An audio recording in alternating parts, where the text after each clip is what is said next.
കൊടുങ്ങല്ലൂരിലെ ചാപ്പാറയിൽ കടുത്ത വേനലിലും കിണറുകളിൽ ജലനിരപ്പ് ഉയരുന്നു. കൊടുങ്ങല്ലൂർ നഗരസഭയിലെ 14-ാം വാർഡിൽ പള്ളത്തുകാട് ക്ഷേത്ര പരിസരത്താണ് ഈ പ്രതിഭാസം ഉണ്ടായിരിക്കുന്നത്. പുതിയ പ്രതിഭാസത്തിന്റെ കാരണം എന്താണെന്ന ആശങ്കയിലാണ് നാട്ടുകാർ.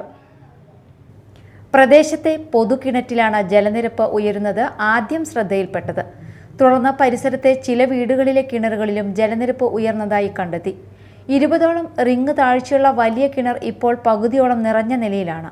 വേനൽക്കാലത്ത് കിണറ്റിൽ പരമാവധി 3 റിങ് വെള്ളമാണ് ഉണ്ടാകാറുള്ളത്.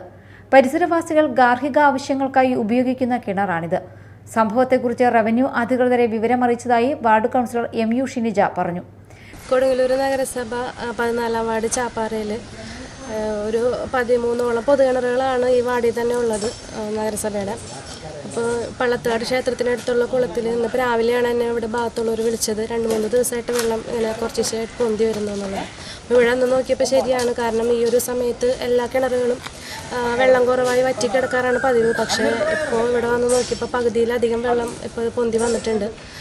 അപ്പോൾ വില്ലേജുകാരായിട്ട് ബന്ധപ്പെട്ടിരുന്നു. വില്ലേജ് ഓഫീസറും അവിടെ നിന്ന് വന്ന് നോക്കിയിട്ടുണ്ട്. അവർ താലൂക്കിലേക്ക് റിപ്പോർട്ട് ചെയ്യാമെന്ന് പറഞ്ഞ് പോയിട്ടുണ്ട്. ഇപ്പോൾ കുറച്ച് നേരം മുന്നെയാണ് വീണ്ടും വിളിച്ചത്. 2-3 വീടുകളിലത്തെ കിണറുകളിലും ഇതുപോലെ വെള്ളം ഇങ്ങനെ പൊന്തി വരുന്നതായിട്ട് കാണുന്നുണ്ട്. കുറവോ കാര്യങ്ങളോ ഒന്നും തന്നെ ഇവിടെ കാണുന്നില്ല. പിന്നെ മഴയാണെങ്കിൽ നമുക്ക് അധികം ലഭിച്ചിട്ടുമില്ല. പിന്നെ എന്തുകൊണ്ടാണ് ഇങ്ങനെ വെള്ളം പൊന്തി വരുന്നത് എന്നുള്ളത് നമുക്കറിയില്ല. എന്തായാലും താലൂക്കിൽ നിന്ന് ജിയോളജി വിഭാഗത്തിലേക്ക് റിപ്പോർട്ട് ചെയ്യാൻ അവർ പറഞ്ഞിട്ടുണ്ട്. ഇനിയും വെള്ളം അധികമായിട്ട് പൊന്തി വരികയാണെങ്കിൽ അവരെ അറിയിക്കാനാണ് അവർ പറഞ്ഞിരിക്കുന്നത്. കടുത്ത വേനലിൽ കുടിവെള്ളക്ഷാമം അനുഭവപ്പെടുന്ന പ്രദേശത്ത് കിണറുകളിൽ ജലനിരപ്പ് ഉയരുന്നത് ആശ്വാസകരമാണെങ്കിലും ഇതിനു പിറകിലെ കാരണമെന്തെന്ന ആശങ്കയും നാട്ടുകാരിലുണ്ട്. Media time Kodungallur.